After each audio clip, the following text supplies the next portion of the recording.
Welcome, ladies and gentlemen, to another exciting episode of the Daily Friend Show. Sorry, I forgot which podcast I'm on. A bad day. That's fine.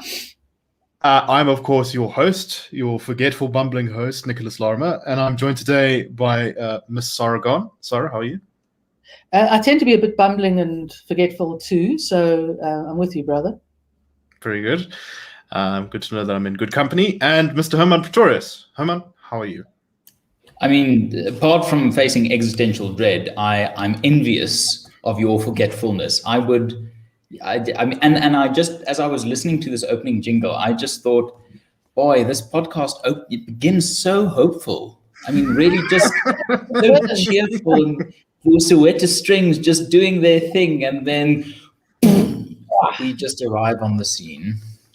Well, look, when people stop messing around with the country and actually, everything starts going better, then I think the podcast will be nothing but delight and humor and good times. And then we can probably hang up our hats and retire into obscurity.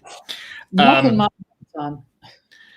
Perhaps not, but we shall see. So I guess we need to talk about what the title of this episode you've probably seen, IRR journalist attacked in Mpumalanga.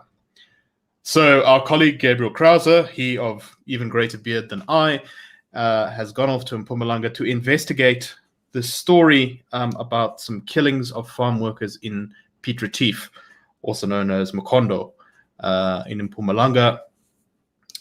There was an alleged race incident there where some white farmers allegedly attacked some black farm workers who were asking for work or raise or something like that. Anyway, we heard that there might be some problems with the police's version of the story, with the official version of the story.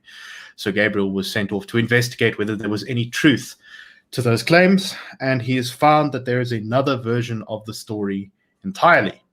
But he will talk about that when he's on the show on Thursday. However, he was attending court proceedings related to this to sort of keep investigating what was going on. And while he was there, he tried to get an interview with the police, just to get their comment on a particular aspect of the story. And he was pushed around from pillar to post. The police kept telling him to go this place. And this whole time, there was a very, shall we say, bad-tempered crowd of ANC and EFF supporters who were there, who were chanting all sorts of things. And there's a picture of it on the website. That's where we're getting the story from. If you go to thedailyfriend.co.za, it's called Fear and Loathing in Mkondo. Man stabbed, 4 others, including IRR journalist, attacked.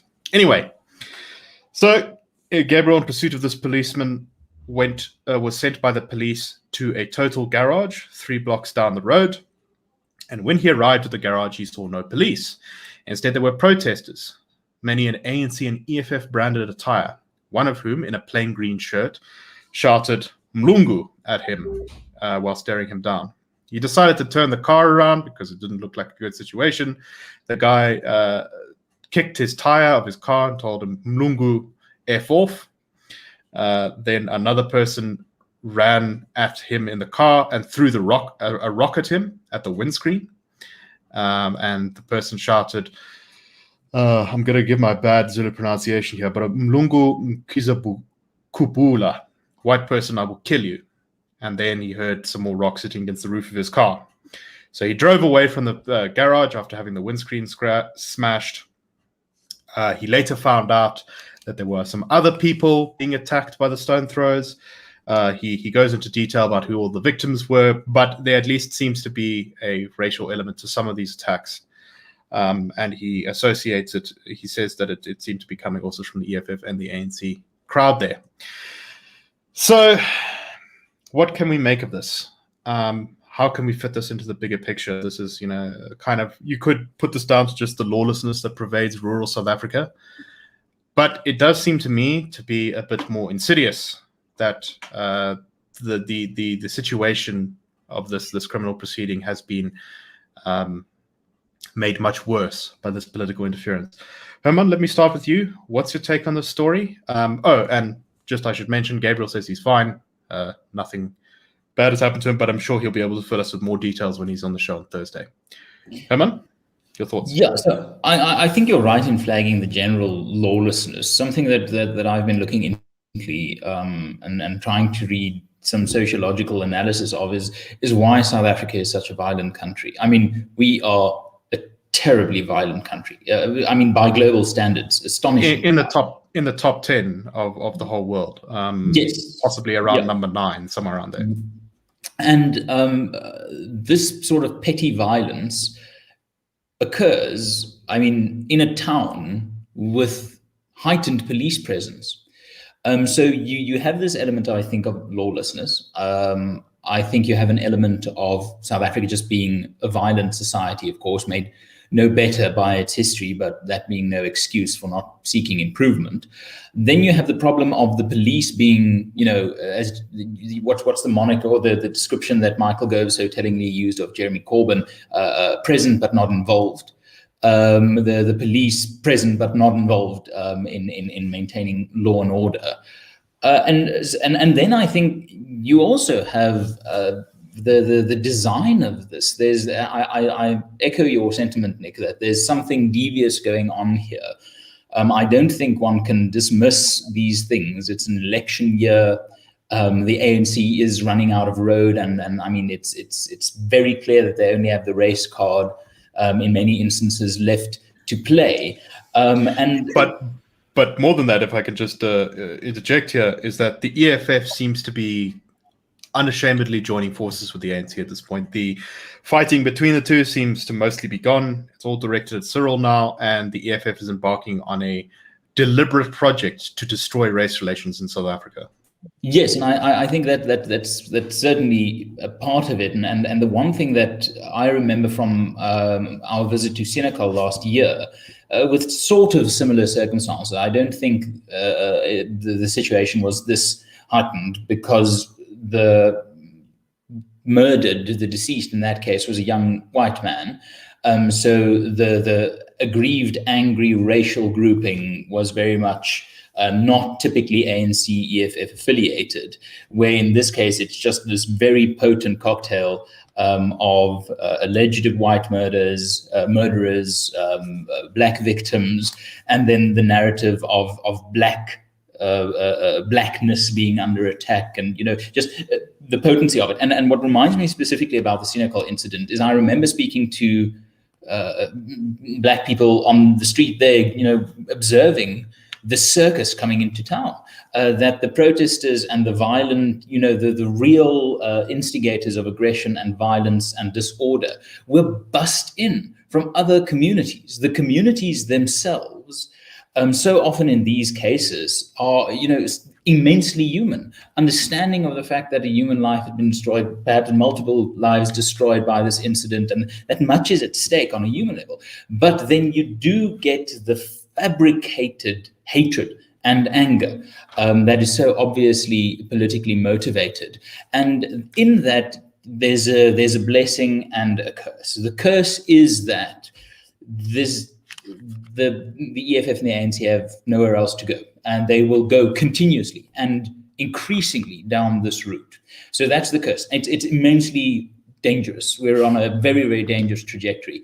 But the blessing is that that outrage has to be manufactured, that it has to be parachuted in by political forces, which in a weird way is something to be pleased and glad about and hopeful about, that the people actually affected, the communities actually affected by these instances are not the people yelling death threats at a white journalist really just asking questions. So it's a cocktail of all of these things, and I think it would be irresponsible to try and pinpoint it's that or that.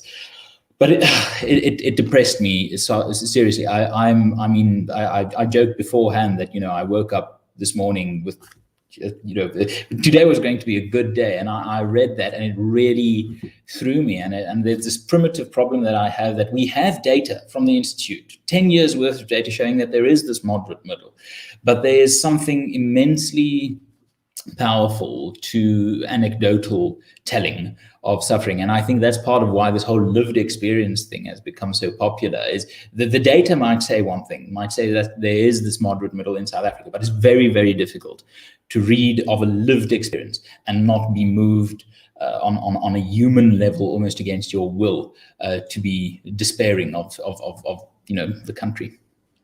Right. No, radicals are often, are almost always the minority. I mean, that's kind of how their radicalness is defined. And yet, by actions like this, they punch far above their numbers would suggest.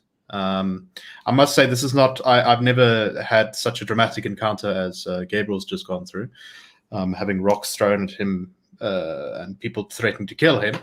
But I have had sort of slightly, shall we say, physical confrontational run-ins with ANC EFF types before. And when from my experience, when a group, when the ANC or something tries to cause trouble in a way like this, they'll go and they'll get a bunch of people and they'll give a lot of drinks out to people and they hype them up. And then they basically, without anyone directing it, they just sort of create the conditions of chaos to emerge sort of naturally. So everyone is a bit drunk and a bit angry and looking for a fight. It's like there's people who go to a bar looking for a fight. That's kind of the environment they create around this. And predictably, this is what happens. People get attacked. Someone was stabbed. That was actually why Gabriel was sent to that police that total garage, was because he was told that the police were there investigating a man who had apparently just been stabbed. So, Sarah, just on that point, this is a pressure cooker, and the pressure is building and building. For every such incident really motivates the extremes on both sides to be angrier and angrier, and it's a terrible pseudo prediction to make. But I can really see it happening, serving the ANC in the EFF's narrative, that one day there will just be a farmer that loses it, that has a gun, that has a bakkie, and that the potential for a pseudo lone gunman terrorist attack, if these kind of pressures continue to build up, is something I'm genuinely fearful of, because not just the loss of life, but the use then that will be put to. And there's radicals on both sides, and you see this all the time in online discourse, who are happy and eager for this prospect because they think, yes, my side, whether it's the right or the left or the black or white or whatever, however they can view the conflict, they say it's going to be great because we're going to win. Firstly, I mean, that's definitely behind the EFF's thinking. Firstly, you don't know that. And secondly, I would point anyone who thinks that a civil war can be anything other than a total nightmare to pictures of what Syria currently looks like. And it is not, shall we say, a place worth living. Sarah, we've had you out for a while. Apologies for that. Your thoughts on this whole mess? I think Herman is right. I think essentially the only, from an election point of view, is racism, anti-white racism. Obviously, the EFF and the ANC decided to assemble the crowd, wherever the crowd came from, however they came, and to, as you say, let it form a dynamic suitable to violence and collapse. I mean, the place, Gabriel points out, the place was full of policemen, but the policemen were kind of doing pretty much nothing. So either they were in cahoots, or they support the ANC, the EFF, or whatever the case may be, it doesn't matter. The police did not do what they should have done. And of course, there's the other element of surmising that part of the reason for the police inaction, well, more than inaction, it was actually directing independently for white motorists to an area where they were bound to be assaulted, attacked, or worse, may have something to do with the fact that, you know, that very, very literally, as the crime scene was being investigated, the narrative that the police came out with, the farmers had shot and killed these two brothers, became quite different. And part of the difference came in because the police had failed to manage the crime scene properly. So I think what you have here is, because of either incompetence or animus, or for a whole lot of reasons that I dare not even think of being on payrolls, perhaps, it's a bit like the Collini affair, which ironically Gabriel is well acquainted with, and that is the fact that very quickly the EFF and the ANC set up a narrative that creates the possibility of not finding those white farmers guilty of murdering the black workers becomes almost untenable. We have an almost George Floyd scenario. And I think this is how grubby and despicable ANC politics has become. EFF we've never expected terribly much from, but I think the ANC has sunk to the point where its ability to do anything helpful to society has pretty much passed. Well, let me just say that despite some of the problems in the George Floyd trial with protesters threatening witnesses and test people, that kind of thing, our situation here is much worse. Precisely because I think, firstly, the level of violence being enacted is much greater. And secondly, because at least in the US, the court proceedings are running well, and the justice system at its core is still strong and functional. Gabriel and I recently talked about this on our podcast, about how the US system is really showing that it can have very thorough, solid court cases in the public eye and still function. Whereas in South Africa, it's just a mess. Yeah, I think the problem is that South Africa can function like that. The processes and the rule of law are there. The problem is you get magistrates put under pressure, as happened in the Collini case, or whatever the reasons were for the appalling judgment that came out there. But even in the States, I suspect that whatever the correctness of the judgment may be, if it's anything deviating from what the crowd, Antifa and BLM want, and Maxine Waters, the congresswoman, there will be trouble anyway. So there's almost an element of it almost doesn't matter. But if we want to be credible, judicially credible, we have to make sure that the right thing happens here, and it may not be the popular thing. Right. My point is, though, I think that at least the police in the US can sort of collect evidence for the trial and that sort of thing. Like even in our Oscar Pistorius case, which is of course one of the biggest stories in South Africa for ages, the police came under heavy criticism for allegedly messing up the crime scene and stuff like that, and that's certainly going to be part of the story. But we will come back to it later in the week. We'll get the first-hand account of what exactly is going on from Gabriel himself. And he'll talk about the situation, what happened to him, and also the case and what he's found out by investigating a bit. Right, so with that on our minds, we shall move over to South Africa's vaccine rollout plan. Now, government, I believe, had originally planned to vaccinate 2/3 of South Africans by the end of the year. This is a plan they set for themselves. Cyril Ramaphosa, beginning of the year, basically promised that COVID would be finally and completely conquered by the end of this year. And it's turned out that South Africa's vaccine rollout program has not been, shall we say, as efficient as people would have hoped. It's so far been almost entirely contained for medical healthcare workers.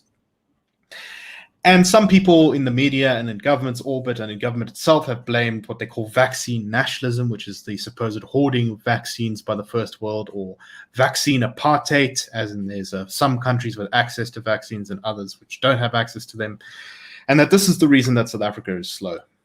Well, I was annoyed by this line of reasoning because I thought that it was a bit silly. So I just drew up a quick list here of countries and what percentage of their population have had at least one shot of a vaccine, and then compare them to South Africa. So we've got countries like Israel, the United Kingdom, the United States, with all close to half of their populations vaccinated by this point. You'd expect that. Those are pretty technologically advanced countries, pretty wealthy countries.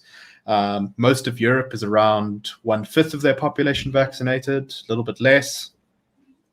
Morocco is doing quite well. I think it's ahead of all the countries in Africa. It's got about 12% of its population vaccinated. But then you start to get into countries where you start to think maybe South Africa should be ahead of them. people know that Argentina is a country with a lot of economic problems. They're on about 12%. India, a population which is both very poor and very large, being about 23 times approximately South Africa's size, has had 7% of its population vaccinated. El Salvador, a small Central American country that is both poor and violent, having the highest homicide rate per 100,000 people in the world, has 7% of its population vaccinated. Rwanda, a country with an eighth of the GDP per capita of South Africa, has 3% of its population vaccinated. Ghana is a quarter of the wealth of South Africa, has 2% of its population vaccinated. Zimbabwe, also around 2%, and of course we all know about Zimbabwe's problems. South Africa is currently sitting on around 0.5% of its population vaccinated. We are currently behind Nigeria, Guinea, Gambia, Lesotho, Angola, Ukraine, which is at war with its neighbor Russia, Kenya, Malawi, a country with 14 times less wealth per person than South Africa. The kind of countries we're ahead of are Mozambique, Uganda, and Ivory Coast. So the question is, perhaps it's not vaccine nationalism. There'll probably be an article about this published in the Daily Friend tomorrow, which you can check out. Sarah, if it's not vaccine nationalism, what exactly is the problem here? Incompetence. I think it's a synonym for incompetence, and I hate it when there starts to become whinging from leaders that it's vaccine nationalism. Look, it's not been easy for any countries to get the vaccines. I mean, a whole lot of first world countries are waiting for vaccines that they haven't yet got, and to say, well, we're poor and ignorant and African, and therefore, you know, we're suffering from vaccine apartheid is just absolutely pathetic. Part of the problem, I mean, I know that not all the doctors, not all the medical staff in South Africa have been vaccinated yet. I mean, I know they're opening up registration to older people, but I don't know when they're actually going to get to them. The South African SAPRA, the organization, the governmental organization that approves vaccines, has now approved J&J. But the government has said to the department, the province, you know, Western Cape, don't worry about vaccines, we've got enough for you. Okay, well then where the hell are they, and why aren't we being allowed to get on with it? So it's a combination of the natural incompetence of the ANC mixed up with the fact that they are desperately want to be seen to remain in control of this process. And God forbid it should go to the DA-run Western Cape or the private sector. So we would rather end up, I don't know if we perhaps unrolling the vaccine process, but we are really at the bottom of the list, and more the shame to us. Right, this is exactly the point. You know, we're not just slow by compared to the first world. We're slow compared to everyone. Malawi is like one of the poorest countries on earth, and it's ahead of us. It's twice as much of its population vaccinated as us. Herman, your thoughts? Well, I think, firstly, this sort of vaccine nationalism and vaccine apartheid, so it reminds me always when a political party blames the media. I mean, it's just so obvious that you're trying just to play the blame game. But I think there are four things at play here. Incompetence, as Sarah said. But then I think there are three more devious things at play. Number one, corruption. Number two, malice. And number three, ideology. And Sarah touched on ideology, the fact that it must be central controlled. It must be, you know, command economy style distribution. But then I do think there's an element of malice here, because the longer the crisis, the longer they can use the Disaster Management Act. The longer South Africa is in a state of pandemic panic, government can ignore usual constitutional democracy, essentially, it seems. So I think there is an element there of, you know, don't waste a good crisis. It's like when you're walking to a class you don't want to go to, you walk really slowly. So I think there's an element of malice here. And then I suspect there's an element of corruption here, because the patronage network of the ANC is so fundamental to its unity and existence that if there is no opportunity for the ANC at whatever level to gain benefit from government deals and tenders, then that is a real threat to ANC unity. So I think it's a toxic combination of corruption, incompetence, malice, and ideology. And I think you'll find reasons to believe all four of those are present. And the one thing that really gets me down is this command idea. Because this centralized control, specifically of the vaccine, is ridiculous. It's utterly ridiculous for two reasons. Number one, it's slowing the whole process down. It's just obvious. If the state is going to be a bottleneck, it's going to slow the whole process down. Number two, if taxpayers' money are going to be used to pay for these things, then me, a middle-class, relatively wealthy South African, my vaccine, if I ever were to get one before my 43rd birthday, would be paid for by some of the poorest taxpayers in this country. Poor people will be subsidizing me getting a vaccine. And I just think that's disgusting. I must say, there's this whole thing, and it's not as if anyone could have been caught off guard by this. From the get-go, the vaccine was immediately seen as a breakthrough, do-or-die moment the world over. It was clear to everyone that this moment was coming. The fact that that a country can be so poorly prepared for the distribution of vaccines, if we take into account the relatively successful distribution of ARVs a decade ago, I mean, you have to ascribe it to these four things that I've mentioned. I can't see any other way for it to make logically sense.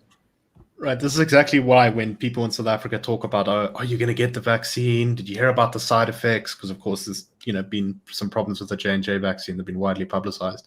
I always just sort of laugh because I think it's a moot point. Why do we have to worry about something that's so far away? Yes, I think Jacob Zuma is closer to jail than any vaccine is to my arteries. Indeed.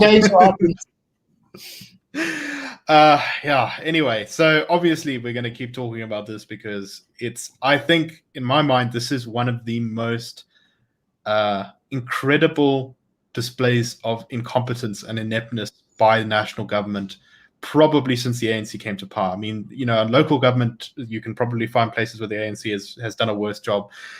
But on the national level, this is probably right near the top, at least the top 5, maybe number 1. Any thoughts on that, Herman? Do you agree with my? Yes, I do. It breaks my brain just to understand how really bad at this you must be. I mean, these people are people that make losses on monopolies, skill, but to be so useless at this when you've had a year to let's. Perhaps I can put a sort of in perspective the shame of this. If you think in African terms, the continent of Africa, the relative quality of the private sector and the quality of the medical knowledge, wisdom, of the people giving advice to the government. I mean, really, vaccinologists, biologists, etc. I mean, a very high level of academic and practical expertise. Given those two, it's beyond a disgrace. And something that also just something that just came to mind that's been bothering me is silence. Almost absolute acquiescence from the medical community or the medical sector. Not a public peep that's worth any criticism of the government. I mean, if Lily Livered had a face, South Africa's corporate baby would be that thing. It will be like taking South Africa's medical sector and South Africa's corporate financial sector and putting their faces into one of those websites that generates how would your baby look face, and you would get the face of perfect cowardice. You would look at the platonic manifestation of cowardice, because while this goes on, not a word from any influential medical body to criticize the government. Just hush hush, let's Cyril's the good man. Right. So if you are a South African and you are looking to get vaccinated, perhaps you should consider a holiday to Eswatini, Senegal, Zimbabwe, Togo, or Ghana, because you all seem to be more likely to get a vaccine there. Anyway, that is all we have time for. Civilization. Bastions of technological and medical advancement. Yes, with great wealth and enormous prosperity. Oh no, wait. Anyway, thank you very much for listening on that somewhat cynical note. We shall see you tomorrow, and we will be back with the story of Gabriel's adventures in Mpumalanga on Thursday. But we'll see you tomorrow as well. Thank you very much, and have a wonderful day.